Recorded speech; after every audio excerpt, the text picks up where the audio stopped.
আমার চ্যানেলে আপনাদের স্বাগত। আজকে আমি আপনাদের মশলা দিয়ে কষা ডিমের ঝোল তৈরি করে দেখাবো। এই রেসিপিটাকে আমরা অনেকেই আন্ডা কারি বলে জেনে আছি। এই রেসিপির জন্য সবার প্রথমে আমি নিয়ে নিয়েছি 5টে কাঁচা ডিম। ডিমগুলো সসপ্যানের মধ্যে দিয়ে দিয়েছি সেদ্ধ করতে। 10 মিনিট ধরে ডিমগুলোকে ভালোভাবে সেদ্ধ করে নিয়ে ডিম থেকে ছোকা ছাড়িয়ে নিয়ে নিয়েছি অন্য এক পরিষ্কার পাত্রে। ডিমগুলোতে লবণ হলুদ দিয়ে মাখিয়ে দিয়েছি সুন্দর করে।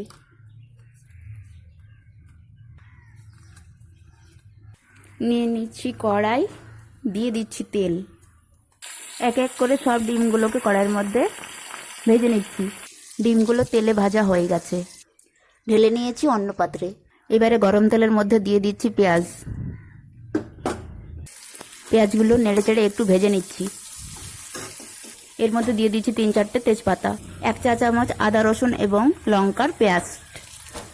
এবারে এই মশলাগুলোর মধ্যে দিয়ে দিচ্ছি 1 চামচ হলুদ, লবণ, জিরে গুঁড়ো, মৌরি গুঁড়ো, ধনে গুঁড়ো এবং কয়েকটা সরিষা দানা। এবারে দিয়ে দিচ্ছি 2টো এলাচ, 1টা লবঙ্গ আর 3টে কাঁচা লঙ্কা। মশলাটা খুব ভালোভাবে নেড়ে চেড়ে কষিয়ে নিয়েছি।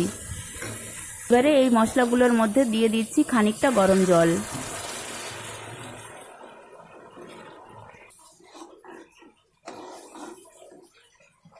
মশলার মধ্যে দিয়ে দেওয়া জলগুলো খুব তাড়াতাড়ি ফুটে এসেছে, খুব ভালোভাবে ফুটে উঠেছে। তাই জন্য এবারে ডিমগুলো এক এক করে দিয়ে দিচ্ছি।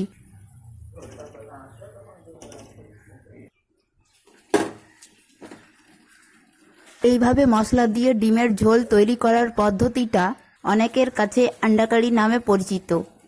আন্ডা কারি তৈরি করার রেসিপিটা যদি আপনাদের ভালো লেগে থাকে তাহলে আমার ভিডিওতে একটা লাইক দিয়ে চ্যানেলকে সাবস্ক্রাইব করে রাখুন।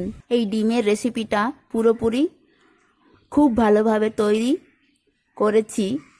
আপনাদের কেমন লাগলো তা কমেন্টে আপনারা অবশ্যই জানাবেন।